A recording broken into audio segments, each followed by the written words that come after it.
Já estamos aqui com José Fernandes, do Portal do José. Muito bem-vindo, José, tudo bem? Bom dia, mais uma vez obrigado a vocês terem me convidado. Bom dia, Renato, bom dia, Adri, bom dia, Felipe. E é sempre muito legal a gente estar aqui batendo um papo com muita gente na nossa sala, né?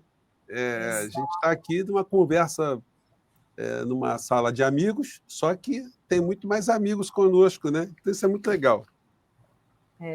Olha só, eu vou deixar você muito bem acompanhado com o Rovai e o professor Felipe. Eu vou ter que dar uma saidinha, mas eu vou estar acompanhando aqui. Dri vai usufruir do presente do Dia das Mães que ela ganhou hoje. Nem conta. Rovai conta tudo. Não vou falar o que é presente conta Dia das Mães. Tudo para a comunidade. Só José. Tinha esse horário para ela poder. Só tinha esse horário, então eu tenho meio de 30 um compromisso, mas um beijo para vocês e um ótimo papo. Vou estar ouvindo aqui, porque eu quero muito saber a opinião do José sobre essa história da Zambelli. Um beijo. O José também está disputando o Prêmio Best, né, José? Você está lá. Pedir voto para o José também. Eu acabei de sair do Portal do José e vim para cá, né? E para minha alegria, a comunidade do portal ela é muito engajada, ela participa bastante, né? Talvez isso tenha alguma coisa a ver com o formato de encontro que eu faço, porque todos os dias, antes de entrar no ar, eu abro um chat e eu fico conversando meia hora com as pessoas todos os dias. Então, já tem muita gente que tem um contato pessoal comigo, né? E isso faz com que as pessoas tenham, talvez, um grau de engajamento maior, né? E eu também procuro, passo pelo menos 1, 2 horas por dia lendo os comentários que são postados e respondo ao máximo. Quando eu não consigo responder, eu coloco aquele símbolozinho do coraçãozinho, do positivo e tal. E já muitas pessoas eu reconheço que estão o tempo todo no nosso portal. Mas isso é apenas uma coisa assim, que me ocorre, né? Por que o nosso portal, sem eu ser a pessoa mais conhecida, porque tem gente que há muito mais tempo do que eu em veículos de comunicação muito mais poderosos, né? E essas pessoas elas não têm o mesmo nível de engajamento das pessoas de uma maneira geral. Então, isso é muito bacana, eu me sinto muito feliz. Isso mostra que vale a pena acreditar, né, no que a gente faz, na nossa atuação política, na nossa vocação de tentar explicar as coisas complicadas para as pessoas. Eu acho que vocês passam também por algumas situações semelhantes, com alguns comentários das pessoas que seguem a gente, do tipo, puxa vida, que legal, vocês falam as coisas e eu entendo. Eu acho extraordinário. A gente está falando do jeito que a gente fala, né?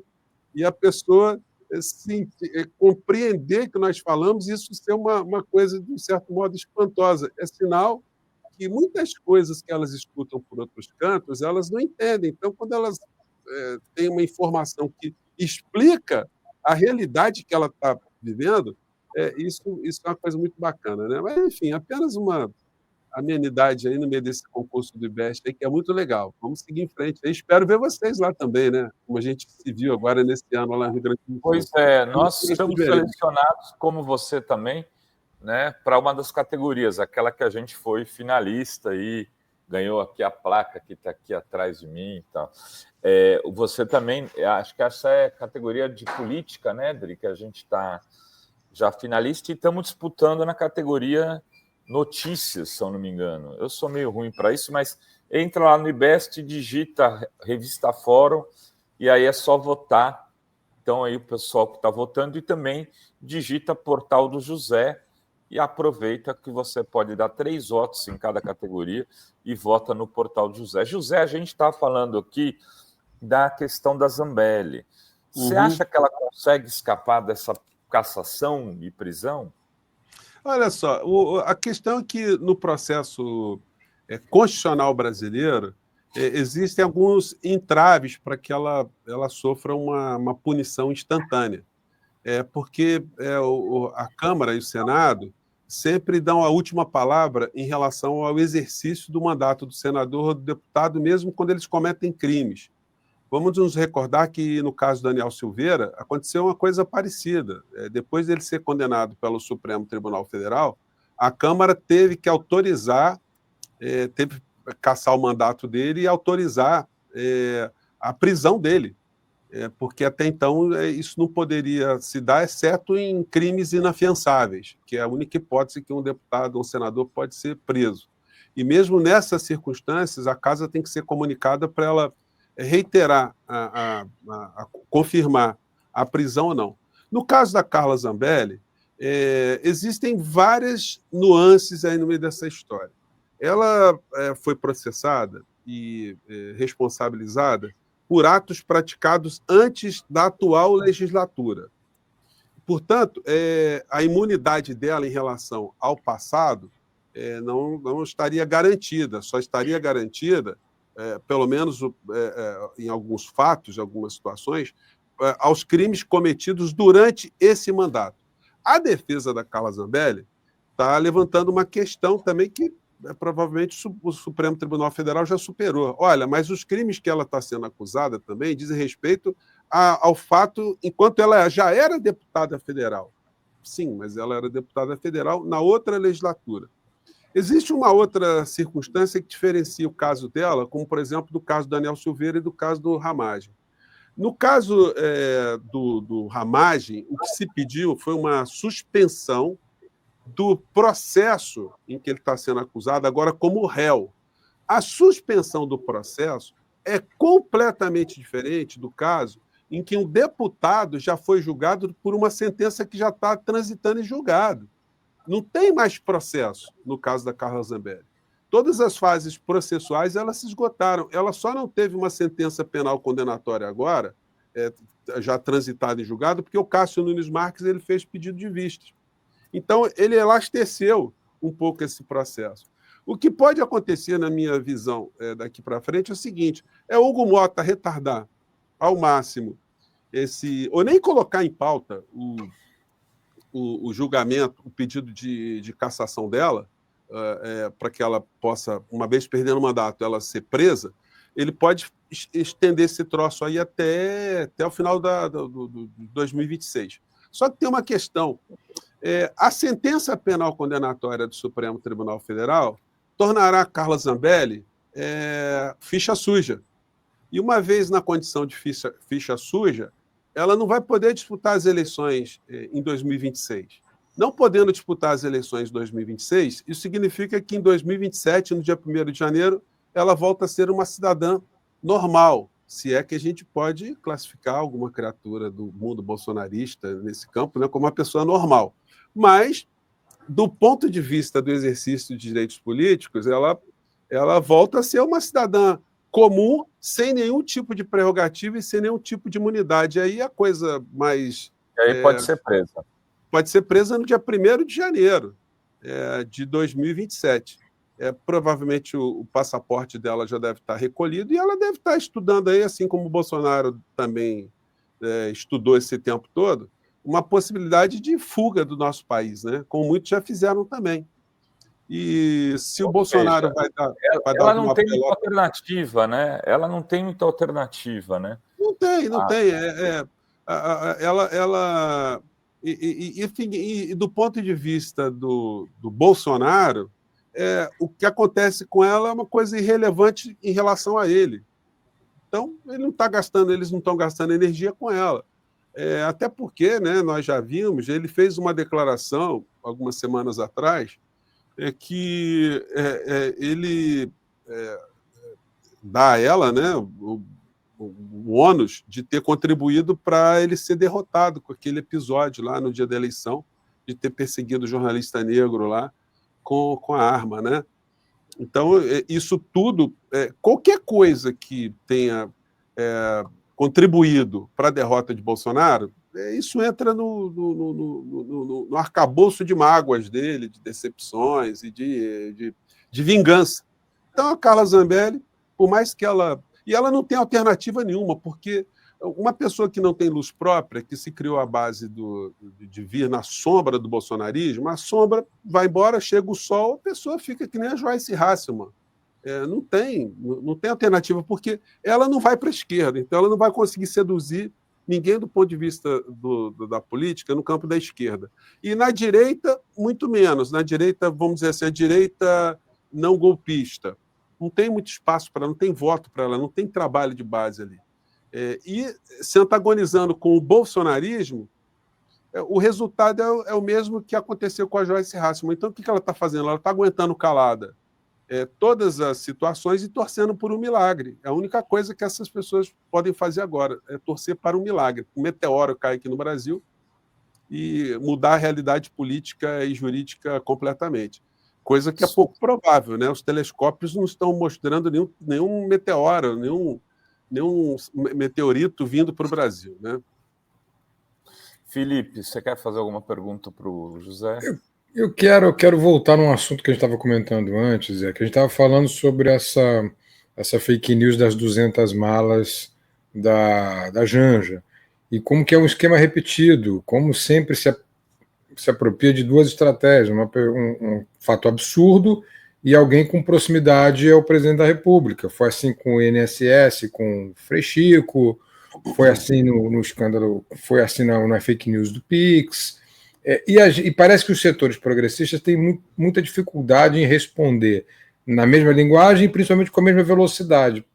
Né? Você vê alguma perspectiva? Como é que você acha que é possível combater toda essa fábrica de fake news que tem um histórico gigantesco, aí, lá desde o gabinete do ódio até antes, de produção em massa e de convencimento, até na conversa da padaria eu ouço falar sobre esse esquema das malas.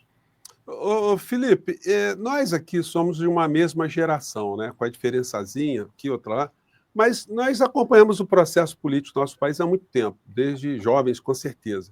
E nós todos passamos por situações onde os partidos de esquerda, as lideranças de esquerda eram atacadas pelos grandes veículos de comunicação, a legislação era extremamente benéfica a que se utilizasse os veículos de comunicação como uma ferramenta de destruição de reputações, de destruição de mentalidades políticas, de pautas políticas, e nós não tínhamos muito como reagir. Em diversos campos, o que se fazia era reação através de reuniões partidárias, de discussões em universidades, movimentos sociais, enfim, onde você conseguia, de um certo modo, criar um contraponto a uma massa de informações e desinformações que eram jogadas pelos grandes veículos de comunicação. E com a criação, o surgimento das redes sociais, o que me deixa extremamente assim estarrecido, para dizer o mínimo, é como dentro do atual governo, até hoje, não se percebeu que, se não se fizer um combate a partir do próprio governo, causando ou pautando os principais temas do nosso país, pessoas como nós aqui, nos nossos canais, nós ficamos numa posição reativa. Nós temos hoje um governo que não tem comunicação. O Sidônio entrou no lugar do Pimenta, olha, tudo a mesma coisa. E eu sempre tenho batalhado para que a principal liderança do nosso país, que tem hoje ferramentas que não tinha algumas décadas atrás, porque hoje tem as redes sociais, que a principal liderança ela venha para o embate da disputa política. Quem tem que pautar os assuntos no cotidiano todos os dias é quem tem o que mostrar, é o que tem que combater. O presidente Lula hoje, ele se converteu numa liderança administrativa, uma liderança eleitoral, ou seja, se apresenta no processo eleitoral e se apresenta enquanto chefe de Estado, fazendo as coisas positivas que está fazendo e cuidando da administração. Mas a massa de desinformações que vem junto com essa performance do presidente da República, ela acaba por neutralizar todos os ganhos, todas as realizações. Eu tenho falado desde o primeiro dia do governo Lula, eu não entendo como é que aconteceu isso. Teve uma comissão de transição, ficaram 60 dias, e não tem ninguém amador, isso que é o mais assustador, não tem ninguém amador, porque se fosse a primeira vez que o Lula estivesse chegando ao poder, ao governo, que nunca tivesse tido problema com a grande mídia, que a Rede Globo nunca tivesse sabotado, que o Estadão, Folha de São Paulo, aí você poderia dizer, estou surpreso, esses veículos de comunicação que representam uma classe social que tem interesses antagônicos ao povo brasileiro estão me atacando. Ora, não dá para ter surpresas, né? Então, e não dá para ter surpresa com as redes sociais de extrema-direita. Dizer assim, o Nicolas Ferreira está postando uma série de coisas, o Bolsonaro está postando, o Carluxo está postando, o Silas Malafaia está postando. Não, porque eles já estavam postando desde lá atrás. Então não dá para a gente falar assim, estamos surpresos agora. Não tem surpresa nenhuma. O que tem, falando no português claro, é incompetência, é uma miopia para enxergar essa coisa. É inacreditável. O presidente Lula, desde o primeiro dia, eu falei para o Pimenta várias vezes, outras pessoas cobraram, o presidente Lula tem que estar nas redes todos os dias. Vocês querem ver um negócio doido? Isso eu fiquei passando mal no domingo. Por quê? Porque domingo é Dia das Mães. Vem cá, a equipe do Lula não sabia que era Dia das Mães? Foram postar um vídeo às 11 horas, 11 e pouco da manhã. Um vídeo até muito legal, um vídeo muito bacana. Mas no Twitter não teve mensagem nenhuma. O Bolsonaro postou 8 horas da manhã. 8 horas da manhã, o Bolsonaro já falando de mãe, bababá, bibi, bababó, atacando que esse governo está destruindo a família, destruindo as mães, isso aqui. Eu falei, cara, o que eu vou comentar? Vou atacar o governo Bolsonaro, porque o meu programa ia entrar mais cedo, né? No domingo. Eu falei, o que eu vou fazer? Eu vou atacar o Bolsonaro, que está aproveitando o Dia das Mães para fazer discurso político corrosivo, e eu não tenho contraponto de uma publicação do Lula. Né? Aí entrei em contato lá com o pessoal da comunicação, né? O pessoal, quem cuida disso é a equipe do Stucker. E falou, vem cá, mas o Stucker, coitado, o cara está com o Lula, o cara fica 30 horas por dia colado com o Lula. O cara está ali consumido com todo tipo de coisa. E o cara é responsável de fazer a comunicação do Lula no Twitter? Ferrou! A coisa está errada. Então, respondendo a tua pergunta, Felipe, olha, o principal fator para a gente contrapor essa história toda é ter a presidência, a presença do presidente da República com uma liderança política que, além de administrar o nosso país, além de ter as pautas internacionais, ele ocupe a pauta política do nosso país, neutralizando o que essa gente da extrema-direita faz. Essa coisa do INSS, se a gente tivesse live do Lula todo dia, de manhã cedo, que para ele seria muito mais tranquilo do que ele ficar se deslocando para todo lugar, estar se estressando, estar se gastando, se esbugalhando ali. Fazia live, como a gente falou sempre que acontece lá no México, apresentando, olha, segunda-feira, vamos falar de educação. Aí traz o ministro da Educação e aí responde perguntas jornalistas, olha, Previdência Social, na terça-feira, olha, descobrimos isso está acontecendo assim, traz o ministro para falar, traz o cara da Polícia Federal. Você antecipa os problemas, você cria a pauta. Agora, o que acontece? A gente fica sem comunicação, a direita deita e rola, os grandes veículos de comunicação, eles pautam o que eles querem, e nós ficamos aqui nesse reboque. Aí você fica assim, puxa vida, o que a gente pode fazer? Pô, sozinhos nós podemos fazer o que nós estamos fazendo. Reagir, cada um no seu canal, às questões de uma forma individualizada, sem ter uma liderança que esteja pautando as coisas de uma maneira importante. Né? É como eu penso. Né? Então, a gente vai continuar gramando aqui, e olhe mais, hein? Nós falamos aqui, vocês devem ter falado também, que nós íamos tomar uma sapecada nas eleições de 2024, porque nós não tínhamos uma comunicação na época do Pimenta. Nós tínhamos um vácuo. O que aconteceu? A direita fez prefeitura por todos os lados, elegeu o vereador por todos os lados, as igrejas elegeram gente por todos os lados, e nós perdemos espaço com o governo, que tem coisas a apresentar, tem realizações. Isso é uma coisa inacreditável, você perder espaço para quem não tem nada a apresentar, e muito pelo contrário, só tem um discurso de destruição. Eles não têm pauta. Isso é uma coisa que é para a gente chacoalhar o governo. Eu tenho tentado aqui o tempo todo. Certamente a gente vai conseguir falar com o Sidônio para ver se a gente chacoalha o Sidônio para chacoalhar o Lula, porque senão, olha, vamos ficar sofrendo aqui. Muito bem. Felipe, você tem. Eu queria ver se você acha que queria falar um pouco da CPI com o José, né? Porque tem, assim, na esquerda é um clássico falar, nós não temos medo de CPI. A direita ela é mais dura. Não queremos CPI, acabou e pronto. Você viu, os tucanos governaram São Paulo aí por 30 anos e nunca teve uma CPI.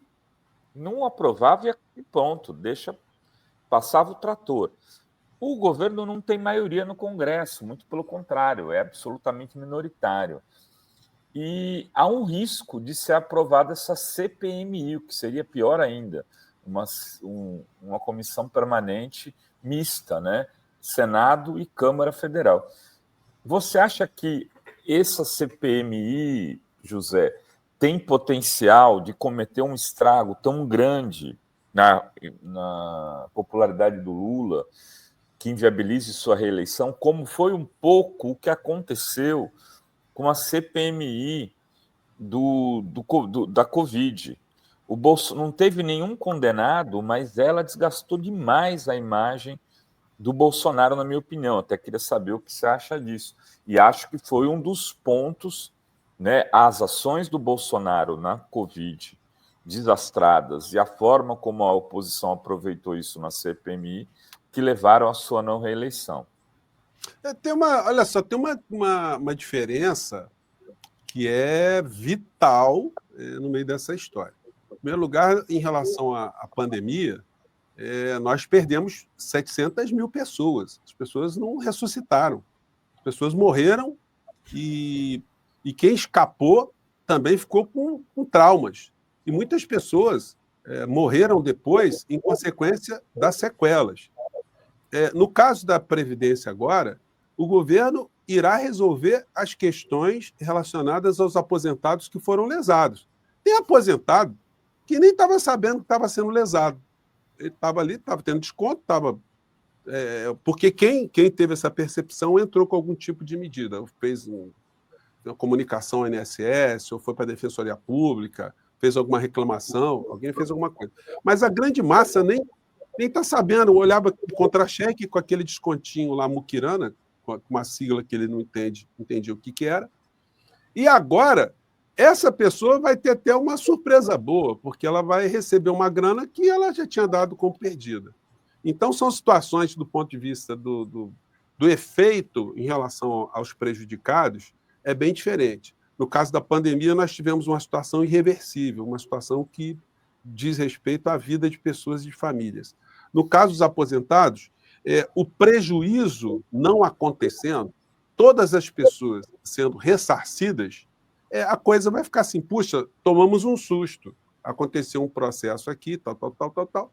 Enfim, é papel da oposição tentar chamar atenção para a única coisa que eles conseguem fazer, é o denuncismo, o combate às pautas, combate às realizações, buscar eventuais falhas, enfim. A oposição faz isso, só que a oposição bolsonarista é uma oposição sem filtro, uma oposição sem critérios, sem honestidade alguma. Agora, se o governo vai resolver, como a gente está vendo hoje, né, que os aplicativos vão ser baixados para as pessoas resolverem os seus problemas, só não vai resolver quem não quiser o problema. E existe uma questão também que o governo poderia ter se antecipado, está usando esses mecanismos que pode. Mas o artigo 37 da Constituição Federal, ela diz que a administração pública ela tem uma responsabilidade objetiva. O que quer dizer isso? Olha, se alguém sofre uma lesão por conta de uma ação ou uma inação do Estado, da administração pública, a primeira coisa que a administração pública tem que fazer é ressarcir aquele que sofreu o dano. E depois entrar com uma ação de regresso, é o nome técnico que se dá, né, contra quem causou o dano. Então, o governo conseguiu fazer essa estruturação desse modo. Olha, vamos reparar, utilizando, inclusive, a grana que nós estamos conseguindo bloquear. Ninguém será lesado. E, eventualmente, o que precisar completar, o governo vai ter que fazer. Mas tudo tem a ver com o caso principal que eu tenho conversado aqui com vocês e em outros cantos, né? É a comunicação. Nós fomos surpreendidos pela forma como essa coisa foi tratada. Porque não foi a oposição que descobriu o escândalo do INSS. Não foi o governo Bolsonaro que denunciou. Não foram os bolsonaristas que denunciaram. Quem cuidou dessa história toda, colocar isso a público, foi o governo Lula. Com falhas administrativas, sim. Falhas políticas, sim. Porque se houvesse uma comunicação direta, quando surgiu esse episódio, o primeiro episódio, olha, sumimos o governo agora, o Lupe. Olha, estou com o ministro aqui, cheguei faz um mês, olha, estou vendo aqui esse conjunto de reclamações aqui em relação a essa situação aqui. Vamos mandar apurar esse negócio? Enfim, fazer alguma alarde em cima disso. Não. Aí tem uma coisa que é anterior também, que é o perfil das pessoas que estão dentro de uma administração pública. Sempre que alguém se elege, se você coloca um quadro político que não tem o manejo com a área administrativa, com a pasta que ele está ocupando, olha, até ele tomar conhecimento, até ele tomar pé, o que acontece de desastre no meio dessa história é uma coisa muito grande. Então, nós sabemos que o Lupe, a equipe dele, foi avisada que estava tendo esse tipo de coisa, mas ele... não, isso aqui a gente vê depois. Olha, vê depois, aí o prejuízo desse que a gente está vendo agora. Então, respondendo a tua pergunta objetivamente, né? O que aconteceu com a CPMI da Covid tem um desenho, tem um impacto concreto na vida de pessoas. O que acontece no INSS tem um outro impacto. Então, o desgaste já está acontecendo, Renato. O desgaste já está acontecendo. Garanto a vocês que a próxima pesquisa de opinião vai ser uma pesquisa que vai apontar mais um arranhão na popularidade do governo e mais um arranhão na imagem do presidente da República.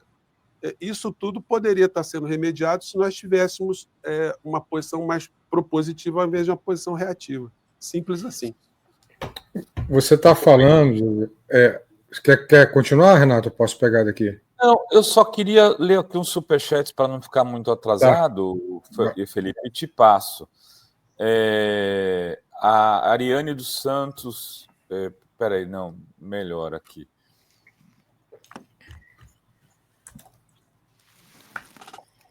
Aqui. Grande respeito a José, mas discordo um pouco. Enquanto tivermos uma legislação muito rigorosa, não tivermos uma legislação muito rigorosa, será complicado. A Renata. A Nil Dedemo, nossa membra por 27 meses, diz: eu concordo com o professor, tem muita gente recebendo gordos salários e precisa entregar mais na comunicação. Aí ela faz aqui uma referência à campanha do Felipe, Gabinete do Amor, já. Ariane Santos, por que o governo não contrata pessoas altamente especializadas, como a equipe do Felipe Pena? Dinheiro tem, fico indignada, professor José. O Décio Amadil, o José está certíssimo, já vimos esse filme antes. E o Oswaldo Marceneiro diz: bom dia, sou fã de vocês, Rovai, Dri e Dri, admiro o jornalismo íntegro. Meu nome é Oswaldo Marceneiro, sou um dos 7 injustiçados do caso Evandro de Guaratuba, vítima da injustiça da famosa Curitiba. O caso Evandro é aquele caso que virou até um podcast, né? Que investiga a morte e o desaparecimento do menino Evandro, um menino de 6 anos, que teria sido assassinado num ritual, supostamente, né, num ritual satânico. Eu não conheço a história direito, mas a gente precisa pensar em trazer o Oswaldo Marceneiro aqui para um dia desses falar sobre isso. E agradeço o superchat do Antônio Macedo Júnior. Né? Obrigado, Antônio Macedo, por participar aqui conosco. Felipe Pena, a sua pergunta. Eu vou pegar uma carona no comentário sobre a minha equipe. Na verdade, não é minha equipe, é um grupo de pesquisa da qual eu faço parte, né, que eu sempre explico aqui, Zé, na Fórum, que é um grupo que monitora redes sociais bolsonaristas e monitora grupos de controle, onde há bolsonaristas e não bolsonaristas. E aí a gente consegue ver as fake news nascendo. E nos grupos de controle a gente vê a efetividade, a gente atribui grau de efetividade de 0 a 10. Como que essas fake news funcionam, porque não é mais a mesma coisa como era em 2018, da mamadeira de piroca. Agora elas são mais sofisticadas e mais diretas, mais dicotômicas, tipo a do Pix. Tem muito mais força, né? E aí a gente tem os tios do Zap, a gente tem as sobrinhas do Zap tentando fazer o contraponto nos grupos de controle, eu consigo ver essa efetividade. Na verdade, o que eu não consigo ver, e é só confirmando o que você está dizendo, é uma resposta à altura, é uma linguagem. É isso que a gente tenta estudar aqui na universidade. A linguagem e velocidade, é sempre com essa dupla que a gente trabalha.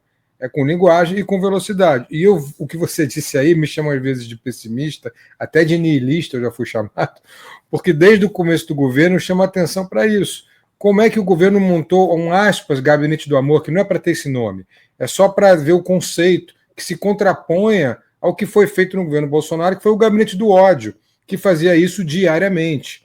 O Trump faz isso diariamente, ele é capa do New York Times todo dia com uma coisa bizarra. É a máxima do Steve Bannon, quanto mais bizarro, melhor, porque mais será noticiado. Então ele consegue fazer isso, e o governo não consegue nem minimamente estabelecer linguagem e velocidade para as respostas, e nem fazer o que você está dizendo, se eu entendi errado, que é agendar o debate público. Você está falando que a gente precisa ser dono do agendamento. É óbvio. O presidente da República tem que ser dono do agendamento. Então são duas coisas. Ser dono do agendamento público, ou seja, pautar os meios de comunicação e não ser pautado, né, pela oposição, que é o que está acontecendo. E dois, ter um gabinete ligado à Secretaria de Comunicação ou à própria Presidência da República que encontre pesquisa com linguagem e velocidade e altura para imprimir essa batalha nas redes sociais, porque se não encarar isso, vai ser muito difícil em 2026. Felipe, quando eu falava com o Pimenta, e com a atual administração também, com o Sidônio, já falei com a equipe dele também, e sobre como está acontecendo um fenômeno muito interessante no México já há alguns anos, desde que o López Obrador ele inaugurou as Manhaneiras, né, que tem esse perfil de uma pessoa que se comunica diariamente com a sociedade. O López Obrador ele conseguiu eleger uma pessoa que não era muito conhecida, que foi a Cláudia Sheinbaum, como a sua sucessora. E ela ganhou as eleições com 61%, ela chegou com 35 pontos à frente da segunda colocada, que era uma mulher também, mas da direita, enfim.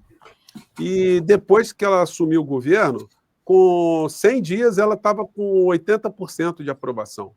E aí depois, quando teve o conflito envolvendo o Trump, com as taxações de enfim, bloqueios e tal, em relação ao México, ela, com a postura que ela teve, ela subiu a aprovação dela para 85%. E aí as pessoas podem dizer o seguinte: mas o México é diferente do Brasil. Sim, o México é diferente do Brasil, mas na estrutura, os problemas que eles tinham lá eram exatamente iguais aos que nós temos no Brasil, e em alguns pontos até mais radicalizado lá. Lá não tem Rede Globo. Tem sim. Os grandes veículos de comunicação no México sempre foram ligados às oligarquias mexicanas, inclusive com capital norte-americano. Várias empresas têm participação, têm acionistas norte-americanos em todos os graus no México. Eles não têm igreja evangélica lá para fazer oposição, sim, mas eles tinham não tem igreja católica, que é extremamente conservadora. E a Igreja Católica é tão conservadora que a presença dela em muitos lugares não permitiu que as igrejas evangélicas chegassem nos mesmos lugares. E a Igreja Católica no México fez oposição ao López Obrador, em grande parte, e fez campanha contra a Cláudia Sheinbaum, que tem várias características que fazem a gente pensar. Ela é uma pessoa que é mulher, num país patriarcal, é uma socialista, para não dizer comunista, ambientalista e judia. Então, essa mulher, para conseguir ter sido eleita no México, ela rompeu com vários preconceitos em várias situações. Agora, como é que isso veio? Isso veio do nada? Eles elegeram 2/3 da Câmara e 2/3 do Senado. Estão fazendo uma reforma constitucional agora impressionante, inclusive criando eleições diretas para o Poder Judiciário em todos os níveis, uma experiência que não tem no mundo. Você tem experiências de eleição para o Poder Judiciário em alguns graus, mas até o Supremo Tribunal Federal, isso não tem nenhuma experiência no mundo. Então, eles conseguem fazer o domínio da pauta, porque, vejam só que coisa incrível, o López Obrador, que eu acho até que não é uma pessoa muito comunicativa e tal, ele virou o principal youtuber do México. Porque fazendo as manhãs, 1h30, 2 horas todos os dias, abrindo para ser interpelado pelos jornalistas, por gente da rede social, ele possibilitou que tudo que ele fazia de manhã cedo virasse pauta durante todo o dia, para o bem e para o mal. Mas só se falava alguma coisa relacionada às informações que surgiam de manhã cedo, de 7 horas da manhã até as 9 horas da manhã. Então, esse tipo de experiência é o tipo de experiência que a gente poderia estar adotando aqui, porque você neutraliza as ações dessas redes sociais, pelo menos as ações das redes sociais de extrema-direita. Mesmo que elas aconteçam, elas não aconteceriam com a mesma intensidade diante das pautas propositivas, dos temas propositivos, que poderiam ser apresentadas por um governo que tem entregas para fazer. Eu fico pensando, gente, o Bolsonaro não teve uma entrega para fazer no nosso país. O Bolsonaro foi só destruição, só negacionismo, só discurso de ódio, só discurso de pânico moral, pânico vermelho, pânico político, pânico sexual. Enfim, ele não entregou uma ambulância no governo dele. O governo Lula já entregou aqui, até critiquei pra caramba, porque o Lula foi até o interior de São Paulo para entrega de 980 ambulâncias, né?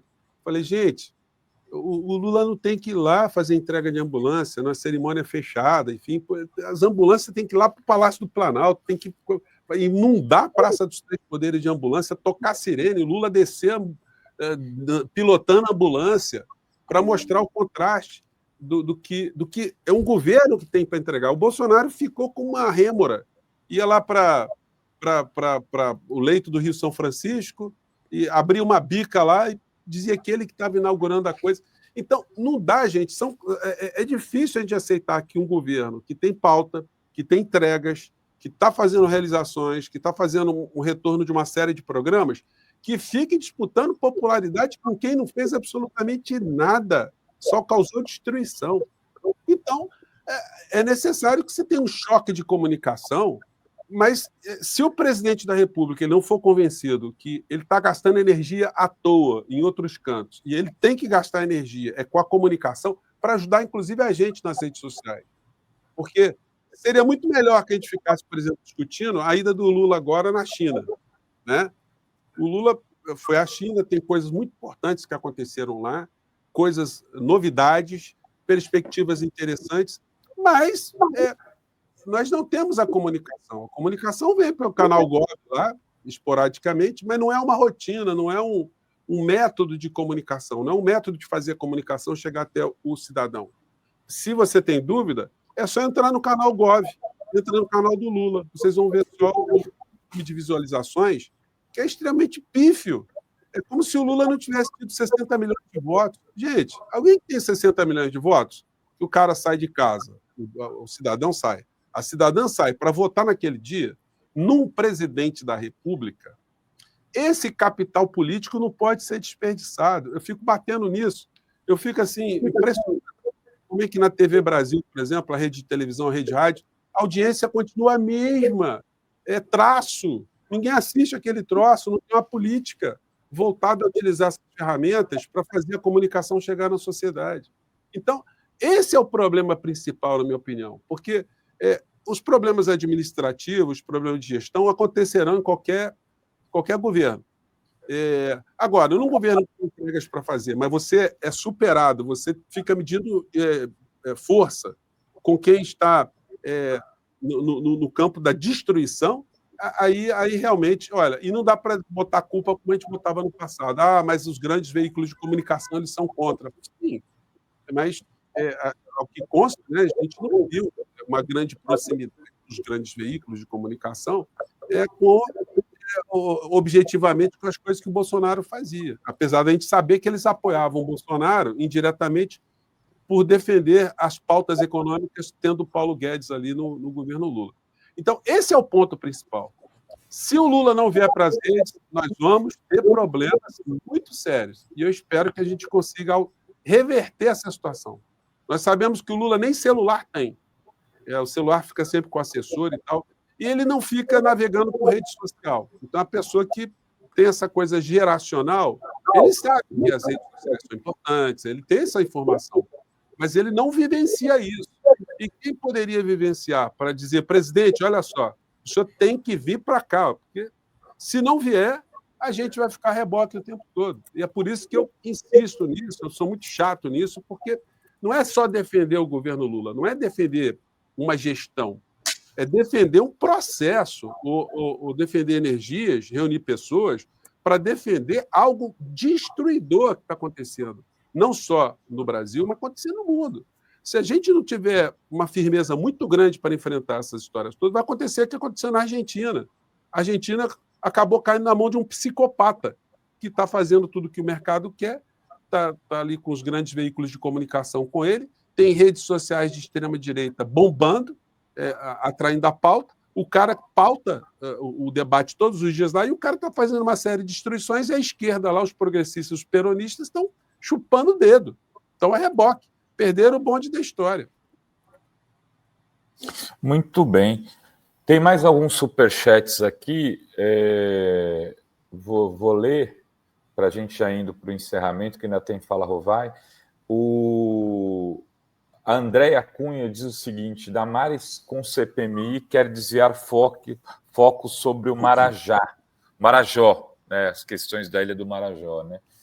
E se o Lula não quiser fazer manhaneiras, que põe a Gleisi, diz a mesma Andréia. Não, é a mesma Andréia Cristina. Ô, Renato, lá na Argentina, o Milei ele não faz manhaneira, mas todo dia o Adorni, que é o porta-voz dele, faz uma coletiva de imprensa, logo de manhã cedo. Pois é. Então, o Sidônio poderia fazer uma coletiva de imprensa e falar com... Poderia ser uma outra pessoa, não precisava ser... O Bolsonaro até, ele tentou, vocês vão se lembrar, colocou o general Rego Barros, né, que se apresentava ali como porta-voz. Mas ele era um cara que era muito correto, né, do ponto de vista institucional para os padrões bolsonaristas, porque eles queriam que o general fosse general papagaio sem filtro, que ele fosse um falastrão ali. E aí, por ele não se adequar a esse modelo, ele foi desfenestrado ali e foi satanizado, né? Mas se não dá para o presidente da República estar presente, que tenha um porta-voz, mas que seja o porta-voz, seja um cara que, quando ele se apresente, ele seja a imagem do governo, ele transmita credibilidade, ele tenha capacidade política, inclusive para receber as perguntas dos jornalistas, receber os questionamentos, as provocações, enfim. Mas tem que ter. Não dá o Lula? Então vamos pensar numa outra situação. Muito bem. E aí, esse é um problema desse governo, não é, José? Ele não tem porta-voz.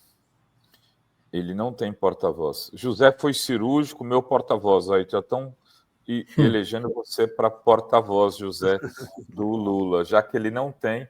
Porque teve, né, o André Singer no governo do Lula, tinha no governo da Dilma, esqueci o nome dele agora, Thomas Trauman, que era da SECOM e também porta-voz. Então você tem, a figura do porta-voz é para blindar o governo, né, Felipe? Estamos chegando ao final aí, então pedir um encerramento para você e para o José. Eu assino embaixo tudo que o Zé falou. Eu acho que alguém já disse aí nos comentários que eu venho falando isso aqui há uns 2 anos e a gente acha que conflui para o mesmo raciocínio, Zé. Vamos esperar que, faltando 1 ano e meio para a eleição, que esse problema seja resolvido. Estou sendo otimista agora. Gente, olha só, já terminou, Felipe? Posso falar? Claro. Olha, então eu queria me despedir de vocês, mas eu queria aqui até revelar uma coisa muito curiosa, tá? E vocês talvez até fiquem espantados. Eu conversei com algumas pessoas lá da atual equipe lá de comunicação, se eles conheciam os principais canais no YouTube progressistas. Vocês sabem qual foi a resposta? Eu falei assim, cite aí o nome de 5 canais aí, que vocês acham aí. Nada. E eu espero estar com o ministro Sidônio. Na semana que vem, estamos articulando aí um encontro e tal. Vou falar isso tudo que eu estou falando para vocês aqui. Vou falar para ele. Mas eu tenho certeza que uma pergunta desconcertante, e eu posso falar isso agora para vocês, porque eu sei que eles não assistem os programas, eles não acompanham os canais progressistas, e tem outra, e não acompanham os canais de direita também, né? Porque é gente que está vindo de um outro universo, eles vêm do universo do marketing para a campanha política. Isso é completamente diferente do que nós fazemos aqui. Então, vou perguntar para o Sidônio se ele conhece os canais progressistas, quais os canais progressistas que ele conhece e quais os canais de direita que ele conhece. Eu tenho certeza que a resposta vai ser mosquito voando, muriçoca voando. Porque se eles não conhecem o que está acontecendo nesse campo, olha, eles vão usar todas as ferramentas de forma equivocada.